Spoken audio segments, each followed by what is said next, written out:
আচ্ছা ভাইয়া, বল কি সেটা কিন্তু তোমরা সবাই এখন ক্লিয়ার হয়ে গিয়েছো।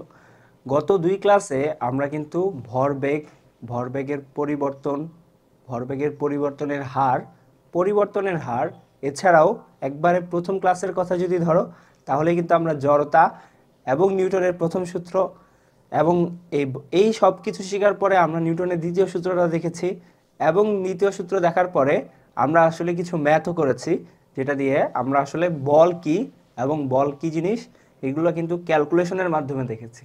তার মানে বল কি এইটার একটা গাণিতিক ধারণা কিন্তু আমরা পুরোপুরিভাবে পেয়ে গেছি। এখন যেহেতু আমরা বল কি সেটা চিনেই গেছি, তাহলে এবার আমাদের কিছু বল কীরকম হয় সেটা চেনা দরকার। বল প্রধানত দুই রকমের হয়, একটা মৌলিক বল, একটা যৌগিক বল। মৌলিক বল হলো সেই বলগুলা যেগুলোকে আসলে আর অন্য কোনো বল দিয়ে প্রকাশ করা যায় না, যারা নিজেই একবারে ফান্ডামেন্টালি সবচেয়ে নিচে বা রুট অফ দ্য বল ট্রি, যদি বলের একটা বা ফোর্সে একটা ট্রি আঁকি তাহলে ওই বলের যে ট্রিটা থাকবে সেটা সবচেয়ে ফান্ডামেন্টাল পার্টে থাকবে বা রুটে থাকবে। সো এই যে মৌলিক বলগুলো আছে এগুলো আসলে কয়টা এবং কি কি সেইটা নিয়েই আমাদের আজকের আলোচনা। সো আমি সাদিদ আছি তোমাদের সাথে, থাকবো এই পুরো কোর্স বা পুরো জার্নিটা জুড়েই। তো চলো শুরু করা যাক। সো আমাদের আজকের যে টপিক সেটা হলো মৌলিক বল কি কি, সেই মৌলিক বলের যে কনসেপ্টটা আছে সেটা সম্পর্কে। তোমাদের ধারণা হতে পারে পৃথিবীতে অনেক ধরনের বল রয়েছে। একটি রেল ইঞ্জিন যখন যাত্রী বোঝাই রেলগাড়ি টেনে নিয়ে যায় সেটি একটা বল। ঝড়ে যখন ঘরবাড়ি উড়ে যায় সেটি একটা বল। চৌম্বকের আকর্ষণ বা বিকর্ষণ একটি বল। ক্রিকেটাররা যখন ছক্কা মারেন তখন ব্যাট দিয়ে ক্রিকেট বলে যেটা প্রয়োগ করেন সেটি একটি বল। ক্রেন যখন কোনো ভারী মালামাল টেনে তুলে সেটিও একটি বল। তুমি আসলে বলে শেষ করতে পারবে না যে তোমার চারপাশে কত রকম বল আছে।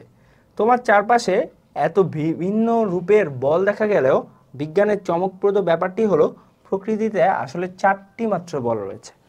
অর্থাৎ পৃথিবী বা মহাবিশ্বে আরও ব্রড করে বললে আসলে মাত্র চারটা বল আছে। এই চারটা বলই আসলে ঘুরে ফিরে আমরা চারপাশে দেখি। এই বলগুলোর নাম আমরা সবাই শুনছি এবং বলগুলা খুবই পরিচিত। এর মধ্যে সবচেয়ে পরিচিত যে বলটা সেটা হচ্ছে মহাকর্ষ বল, যেটা নাম আমরা সবাই শুনেছি।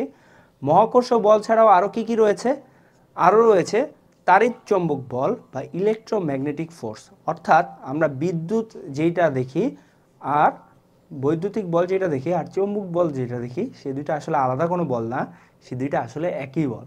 ঠিক আছে, একই বল এবং এই বলটার নাম হলো তাড়িৎ চৌম্বক বল। আর দুইটা বল আছে যেটা সম্পর্কে আমরা কম শুনেছি, সেটা হলো সবল নিউক্লিয় বল বা উইক নিউক্লিয়ার ফোর্স এবং দুর্বল নিউক্লিয় বল, সরি ভুল বলেছি, সবল নিউক্লিয় বল বা স্ট্রং নিউক্লিয়ার ফোর্স এবং দুর্বল নিউক্লিয় বল বা উইক নিউক্লিয়ার ফোর্স। ঠিক আছে, সো এই চারটা বলের কথা নিয়েই আমাদের আজকের আলোচনা। তো চলো দেখি আমরা বইয়ে কি লেখছে। তোমরা সবাই কি বইটা নিয়ে বসছো কিনা? কারণ বই নিয়ে বসলে কিন্তু আমার ক্লাসে তোমার আর কোনো টেনশন থাকবে না, তোমার বইও পড়া হয়ে যাবে, কনসেপ্টও ক্লিয়ার হয়ে যাবে। তো চলো আমরা দেখি। চমকপ্রদ ব্যাপারটি হলো প্রকৃতিতে আসলে মাত্র চারটি বল রয়েছে, সেগুলো হচ্ছে মহাকর্ষ বল, তাড়িৎ চৌম্বক বল বা বিদ্যুৎ চৌম্বকীয় বল, দুর্বল নিউক্লিয় বল ও সবল নিউক্লিয় বল। আশেপাশের বলগুলোকে বিশ্লেষণ করা হলে দেখা যাবে ঘুরে ফিরে এই চার রকমের বাইরে কোনোটা নয়। এদের বলা হয় মৌলিক বল। তার মাঝে আমাদের দৈনন্দিন জীবনে আমরা শুধু মহাকর্ষ বল আর বিদ্যুৎ চৌম্বকীয় বল অনুভব করি।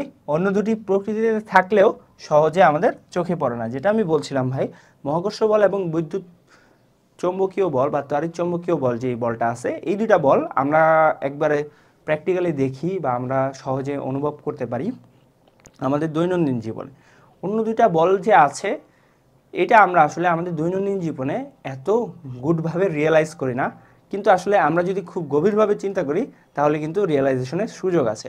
কারণ এগুলো আসলে নিউক্লিয়ার লেভেলে হয়তো এবং আমাদের চারপাশে সব কিছুই যেহেতু অ্যাটম বা পরমাণু দিয়ে তৈরি, তাই এই বলগুলোর অস্তিত্ব কোনোভাবেই অস্বীকার করা যাবে না। এবার চার ধরনের বল, তাহলে কি কি শিখলাম আমরা? এক নম্বরে আমরা শিখছি মহাকর্ষ। ঠিক আছে, এগুলো লিখে ফেলি আমার সাথে সাথে। তোমরা সবাই খাতা নাও, কলম নাও, লিখে ফেলো। মহাকর্ষ বা এটাকে ইংরেজিতে আমরা বলতেছি গ্র্যাভিটি। এরপরে 2 নাম্বারটা শিখছি কি, বিদ্যুৎ চৌম্বকীয় বল। বিদ্যুৎ চৌম্বকীয়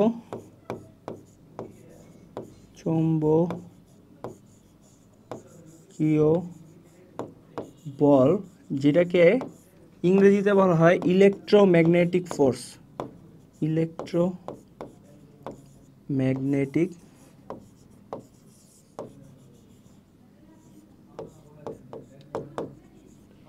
ফোর্স।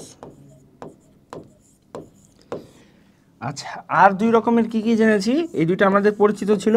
আর অপরিচিত দুটো হলো দুর্বল নিউক্লিয়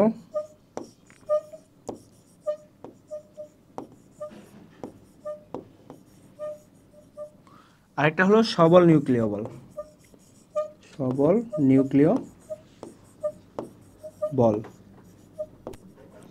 দুর্বল নিউক্লিয় বল এবং সবল নিউক্লিয় বল। দুর্বল নিউক্লিয় বল এইটার ইংরেজি হচ্ছে উইক নিউক্লিয়ার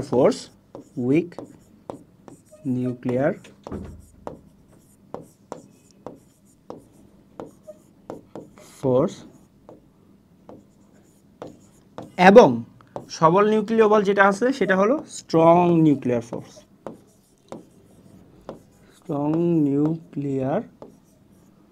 ফোর্স।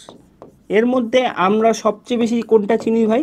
আমরা সবচেয়ে বেশি চিনি ভাই গ্র্যাভিটি বা মহাকর্ষ বল। ঠিক আছে, গ্র্যাভিটেশনাল ফোর্স। ঠিক আছে, গ্র্যাভিটি লিখলে আসলে ভালো হয় না, এটাকে আমরা লিখবো গ্র্যাভিটেশনাল ফোর্স। ঠিক আছে, গ্র্যাভিটেশনাল ফোর্স। আচ্ছা, এখন দেখো কি হয়েছে। এই সৃষ্টি জগতের সকল বস্তু তাদের ভরের কারণে একে অপরকে যে বল দিয়ে আকর্ষণ করে সেটাই হচ্ছে মহাকর্ষ বল। তাহলে মহাকর্ষ বলের সংজ্ঞাটা কিন্তু আমরা এখান থেকেই পাই। মহাকর্ষ বলের সংজ্ঞাটা কি? সৃষ্টি জগতের সকল বস্তু তাদের ভরের কারণে একে অপরকে যে বল দিয়ে আকর্ষণ করে, অর্থাৎ একটা ভর আর একটা ভরের জন্য যে আকর্ষণ সেটাই কি, সেটা হচ্ছে মহাকর্ষ বল। ঠিক আছে, সো সৃষ্টি জগতের সকল বস্তু তাদের ভরের কারণে একে অপরের কে যে দিক দিয়ে বা যে বল দিয়ে আকর্ষণ করে সেটাই হচ্ছে মহাকর্ষ বল। এই মহাকর্ষ বলের কারণে গ্যালাক্সির ভিতরের নক্ষত্ররা ঘুরপাক খায় কিংবা সূর্যকে ঘিরে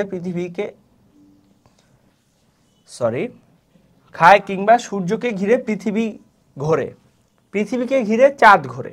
অর্থাৎ কি বলছে, এই মহাকর্ষ বলের কারণে গ্যালাক্সির ভিতরে নক্ষত্ররা ঘুরপাক খায় কারে কেন্দ্র করে?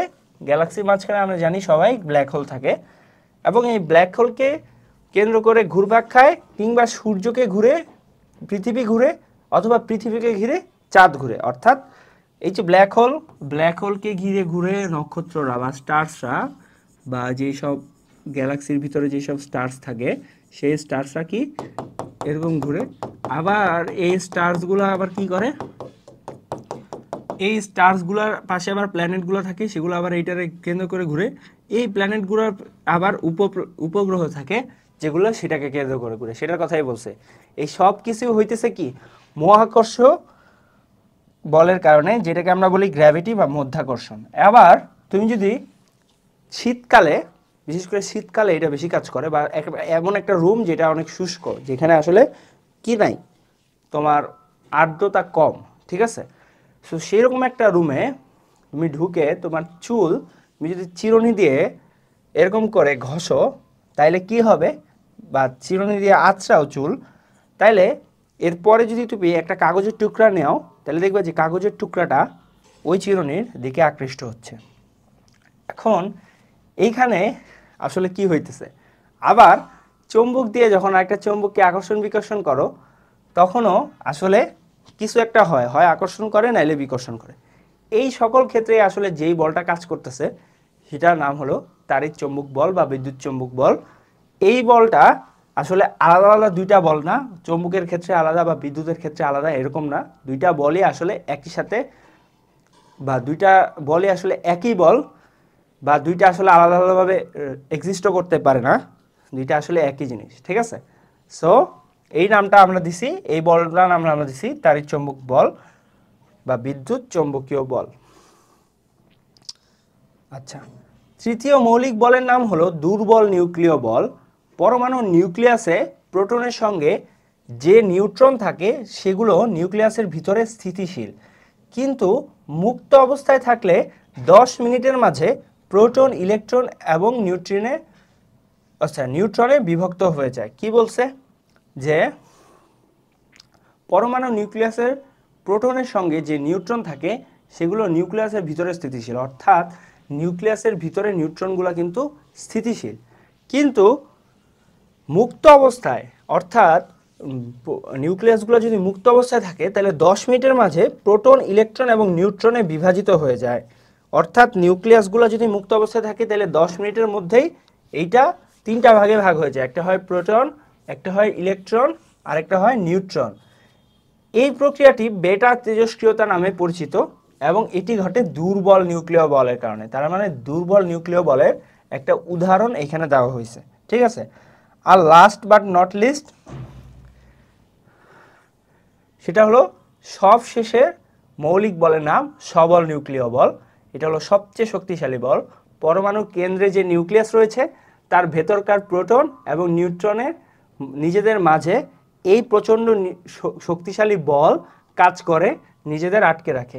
এই বলের কারণে নিউক্লিয়াসের ভেতরে সঞ্চিত বিশাল শক্তি মুক্ত করে নিউক্লিয়ার শক্তি কেন্দ্রে বিদ্যুৎ উৎপাদন করা সম্ভব হয়। এবং তোমরা যে অ্যাটম বোমার কথা শোনো বা অ্যাটমিক বম্বের কথা শোনো, সেইটা আসলে এই স্ট্রং নিউক্লিয়ার ফোর্সকেই কিন্তু ব্যবহার করে বম বানানো হয়েছে। তোমাদের সবাইকে আমি রেকমেন্ড করব যে অপেনহাইমার যে মুভিটা আছে সেই মুভিটা দেখবা।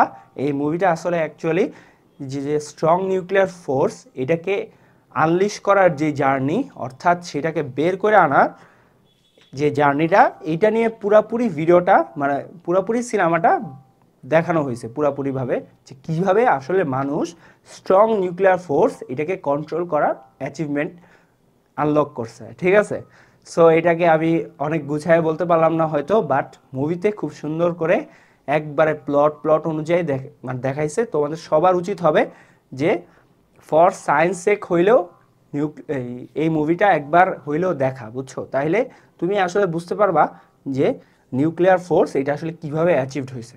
অ্যান্ড মুভিতে খুব ডিটেলসে সব কিছু বুঝাই দিছে অ্যান্ড খুব সুন্দরভাবে বর্ণনা করা হয়েছে, খুব সহজে বুঝতে পারবা। সো আমরা কিন্তু 4 রকমের ফোর্স যেটা আছে মৌলিক ফোর্স সেগুলো সম্পর্কে একটা আইডিয়া পাইছি। এইবার আমরা দেখব যে কোনটার মান কীরকম, অর্থাৎ কোনটা কীরকম শক্তিশালী।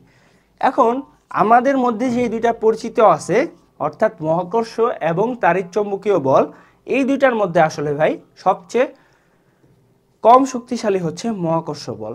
তুমি জেনে অবাক হবা যে মহাকর্ষ বলের চেয়ে তাড়িৎ-চৌম্বক বল 10⁻36, অর্থাৎ একের পরে 36টা শূন্য দিলে, একের পরে 36টা শূন্য দিলে যত হয় তত গুণ বেশি শক্তিশালী।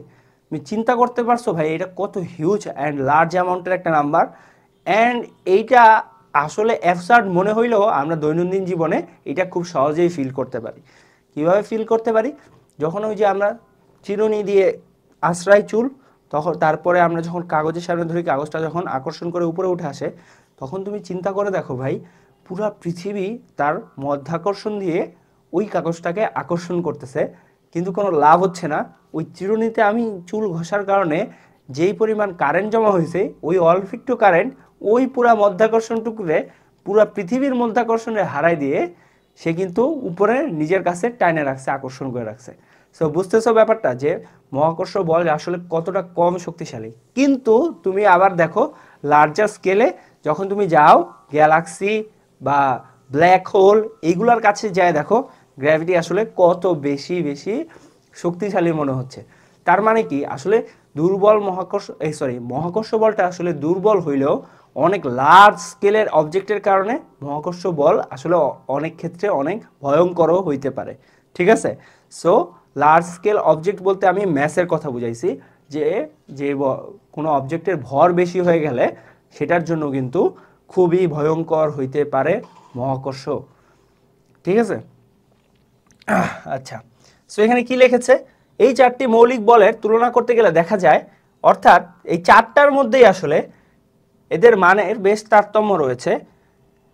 পদার্থবিজ্ঞানের প্রথম মৌলিক বলটি হচ্ছে মহাকর্ষ বল, যা দৈনন্দিন জীবনে আমরা সারাক্ষণ অনুভব করে থাকি। অর্থাৎ আমরা যে ওজনটা ফিল করি, এটা কিন্তু আসলে মহাকর্ষ বলের কারণে একটা প্রতিক্রিয়া বল আসে মাটির থেকে, তার কারণে আমরা নিজেরা ওজন অনুভব করি। ওজন আসলে আমরা প্রতিক্রিয়া বল একটা, ঠিক আছে, যেটা আমরা অনুভব করি। ভর আছে সেরকম যে কোনো বস্তু অন্য বস্তুকে মহাকর্ষ বল দিয়ে আকর্ষণ করে। এটি খুবই চমকপ্রদ ব্যাপার যে বাকি বলগুলোর তুলনায় এই বলটি বলে সবচেয়ে দুর্বল। অর্থাৎ যত রকম বল আছে তার মধ্যে সবচেয়ে দুর্বল বল হচ্ছে মহাকর্ষ বল। তার মানে চারটা বলের মধ্যেই সবচেয়ে দুর্বল হচ্ছে মহাকর্ষ বল। তাড়িৎচুম্বক বল বা বিদ্যুৎ চৌম্বকীয় বল আকর্ষণ এবং বিকর্ষণ দুটিই করতে পারে, অন্যগুলো শুধু আকর্ষণ করতে পারে বা বিকর্ষণ করতে পারে না। অর্থাৎ বলা হয়েছে যে আমরা যেই চার রকমের বল পড়ছি সেগুলো খালি মানে এর মধ্যে তিনটা খালি আকর্ষণই করে, কিন্তু তাড়িৎচুম্বক বল এতটাই ইউনিক যে সে খালি আকর্ষণও করে না, ইভেন বিকর্ষণও করতে পারে। তোমরা যদি খেয়াল করো, যদি গ্র্যাভিটি আসলে আকর্ষণ করে তাহলে আমরা আমাদের সব কেস সিনারিও চিন্তা করতে পারি, কিন্তু এমন যদি হয় যে গ্র্যাভিটি আসলে আকর্ষণ না করে বিকর্ষণ করতেছে, তাহলে সেটা কীরকম হবে? এরকম একটা কনসেপচুয়াল হাইপোথিসিস দিয়ে আমরা আসলে অ্যান্টি গ্র্যাভিটি যেই ব্যাপারটা আছে সেটা চিন্তা করতে পারি। অ্যান্ড এইটা আসলে নিয়ে খুব বড় রকমের পড়াশোনা হচ্ছে, অ্যান্ড আসলে বের করার চেষ্টা করা হইতেছে যে অ্যান্টি গ্র্যাভিটিকে আসলে আমাদের ইউনিভার্সে এক্সিস্ট করে কিনা, যদি করে তাহলে সেটা কীরকম, ঠিক আছে।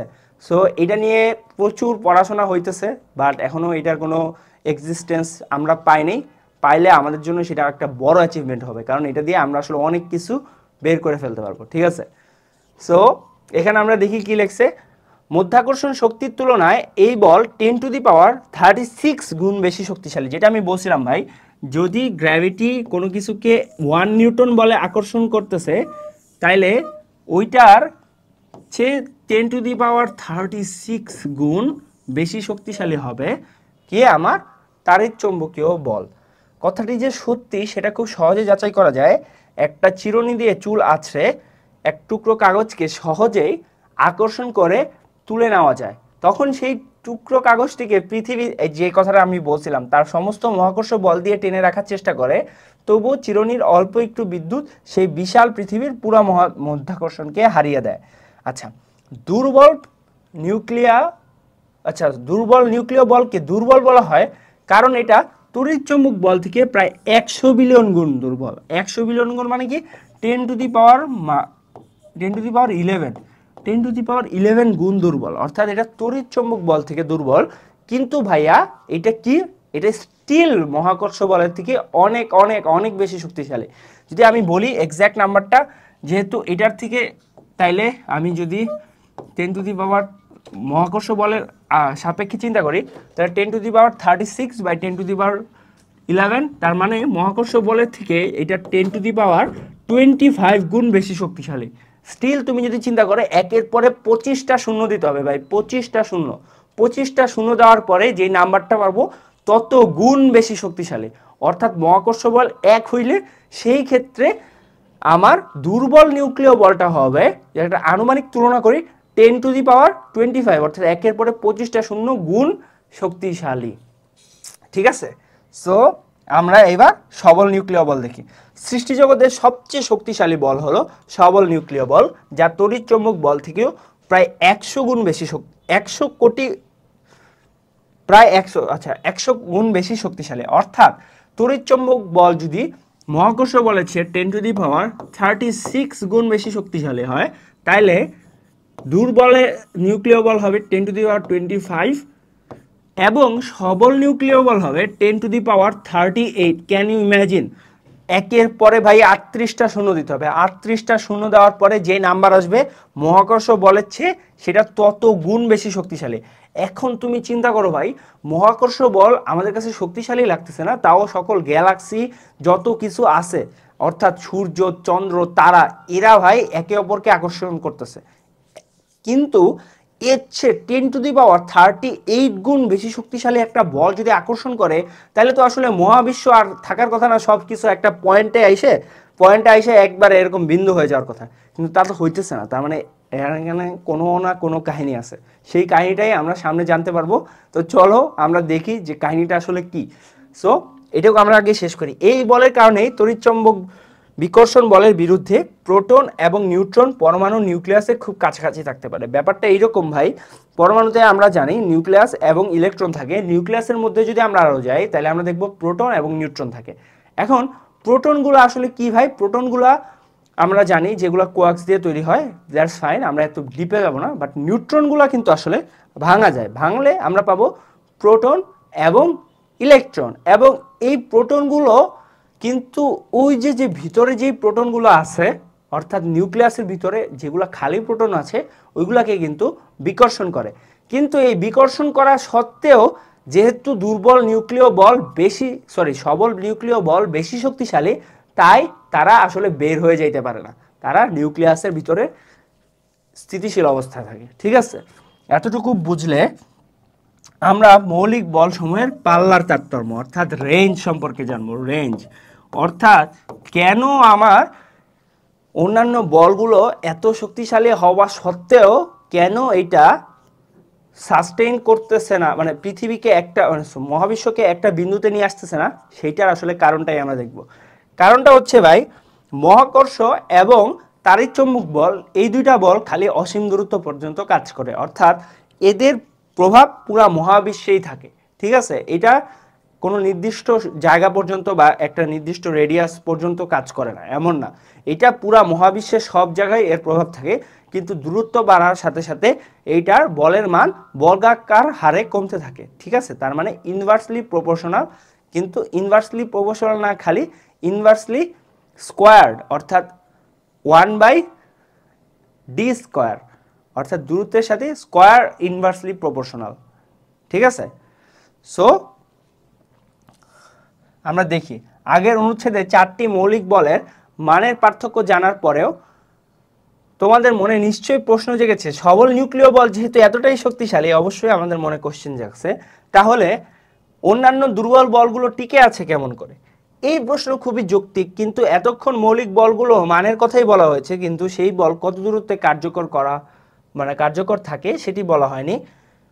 কোনো বল যতদূর পর্যন্ত প্রভাব বিস্তার করতে পারে তাকে ওই বলের পাল্লা বা রেঞ্জ বলে। আমি যেটা কথা বললাম রেঞ্জ, অর্থাৎ কতটুকু কাজ করবে ভাই। মহাকর্ষ এবং তাড়িৎচম্বক বল যে কোনো দূরত্ব থেকে কাজ করতে পারে, তাই এদের পাল্লা হলো অসীম। অনেক দূরত্ব গেলে এই বলের প্রভাব খুব দুর্বল হয়ে পড়ে, কিন্তু কখনোই শূন্য হয় না। এই জন্যই অত্যন্ত দুর্বল মান সত্ত্বেও মহাকর্ষ বলের প্রভাব কিন্তু সৌরজগৎ থেকে শুরু করে বিশালাকারের গ্যালাক্সিগুলোও টিকে আছে। অন্যদিকে নিউক্লিয় বলগুলো খুবই অল্প দূরত্বে কাজ করে। তার মানে ভাই অন্যান্য যেই দুইটা বল আছে সেই দুইটা বলে কিন্তু খুবই শর্ট রেঞ্জে কাজ করে, এতটাই ক্ষুদ্র যে যেমন সবল নিউক্লিয় বল কাজ করে 10⁻⁻15 মিটার দূরত্বে, আর দুর্বল নিউক্লিয় বল কাজ করে আরও 1000 গুণ কম, মানে 10⁻⁻18 মিটার দূরত্বে। নিউক্লিয় বলের পাল্লা বেশি হলে মহাকর্ষের আকর্ষণ বল বা বিকর্ষণ বল বা তড়িৎচম্বক বলের আকর্ষণ বা বিকর্ষণ বল এর চেয়েও সবল এই বলের প্রভাবে গ্যালাক্সি থেকে শুরু করে অণু পরমাণু কিছুই গঠিত হতে পারতো না, অর্থাৎ এই মহাবিশ্বের অস্তিত্বই থাকতো না। দ্যাটস রাইট, কারণ যদি হইতো তাইলে আসলে ওই যে একটা পয়েন্টে ছিল ওই পয়েন্টেই থেকে যেত। কারণ হলো যদি এত বিশাল রেঞ্জ হইতো তাইলে কি আবার সব কিছু খুব তাড়াতাড়ি এক জায়গায় চলে আসতো আকর্ষণ করে এবং নিমিষেই সব কিছু নাই হয়ে যেত। ঠিক আছে, তো রেঞ্জ আসলে যেটা আছে সেটার কারণেই সাস্টেইন করতেছে। তাইলে সবচেয়ে বেশি রেঞ্জ কার? সবচেয়ে বেশি রেঞ্জ কিন্তু ভাই গ্র্যাভিটেশনাল ফোর্স, গ্র্যাভিটেশনাল এবং ইলেকট্রোম্যাগনেটিক। আচ্ছা, আমরা এটা একটা নতুন স্লাইডে লিখি। আমরা দুই ভাগে ভাগ করি, দুইটা ক্যাটাগরিতে ভাগ করি। একটা হলো গিয়া স্ট্রং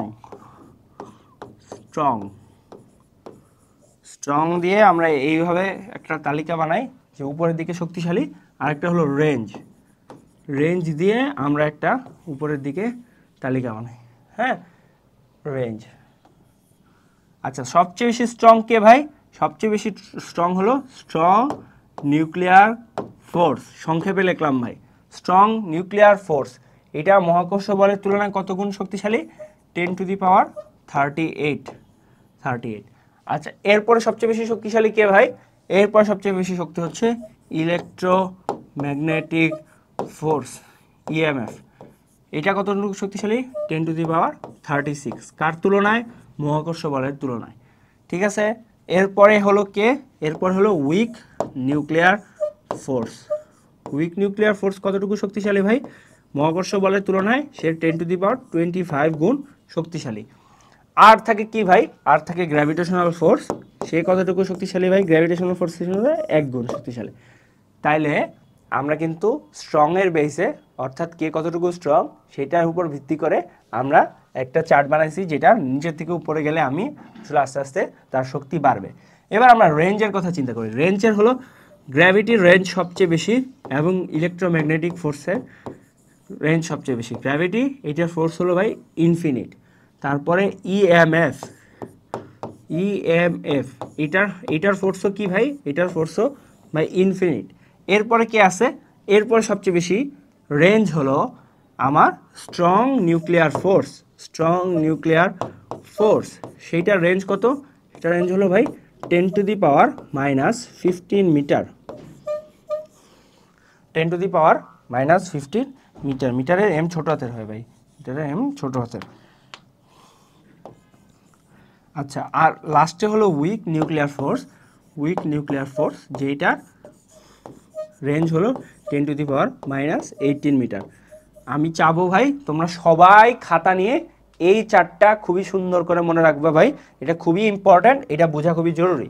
ঠিক আছে, এই চারটা বুঝতে পারলে মোটামুটি তোমার এই চারটা মৌলিক বল কীরকম, কোনটা কীরকম কাজ করে, সব কিছু নিয়ে তোমার একটা মোটামুটি প্রাইমারি আর মানে আইডিয়া থাকবে এবং তোমার সব রকম কনসেপ্ট ক্লিয়ার থাকবে। ঠিক আছে, সো মৌলিক বলগুলা এই চারটা তোমরা মনে রাখবা। এখন দেখো, একটা চিন্তার খোরাক দিয়েছে, আমাদের চিন্তা করার সুযোগ।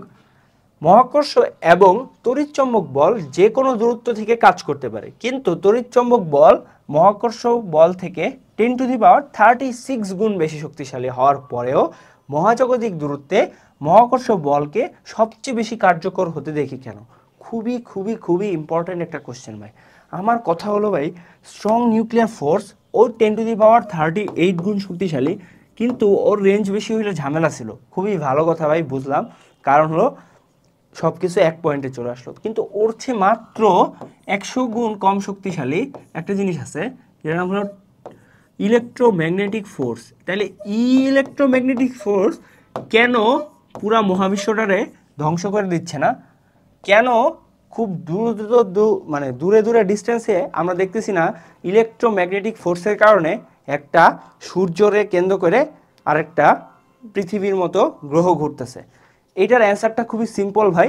কারণ ইলেকট্রোম্যাগনেটিক ফোর্স যদি ওয়ার্ক করতে হয় তাহলে সেখানে চার্জ থাকতে হবে, অর্থাৎ সে দুইটা বস্তুর মধ্যে তখনই ইলেকট্রোম্যাগনেটিক ফোর্স কাজ করবে যখন দুইটা বস্তুর মধ্যে কোনো রকমের চার্জ থাকতে হবে।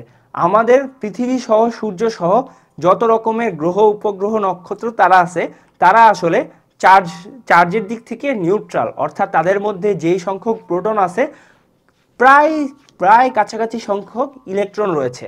অ্যাজ এ রেজাল্ট এর জন্য কি হচ্ছে, আমাদের গ্রহ নক্ষত্রগুলো আর কোনো সামগ্রিকভাবে কোনো চার্জ থাকছে না।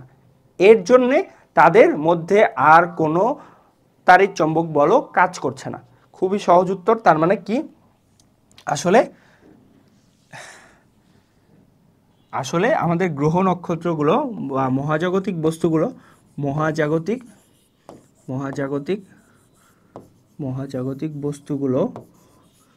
বস্তুগুলো সামগ্রিকভাবে চার্জহীন হওয়ায়, এটাই হলো উত্তর, সামগ্রিকভাবে চার্জহীন হওয়ায়।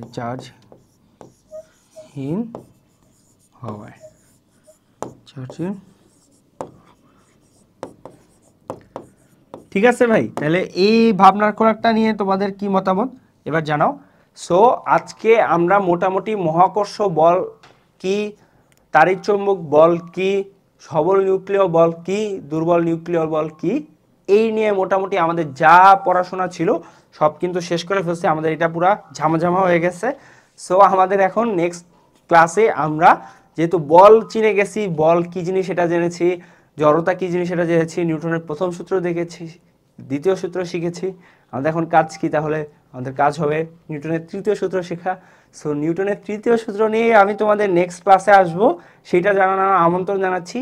আর এইরকম সকল কোয়ালিটিফুল ক্লাস যদি তুমি পেতে চাও তাহলে তোমাকে খুঁজতে হবে কই, লিঙ্ক কই পাবা? ডিসক্রিপশন বক্সে থাকবে।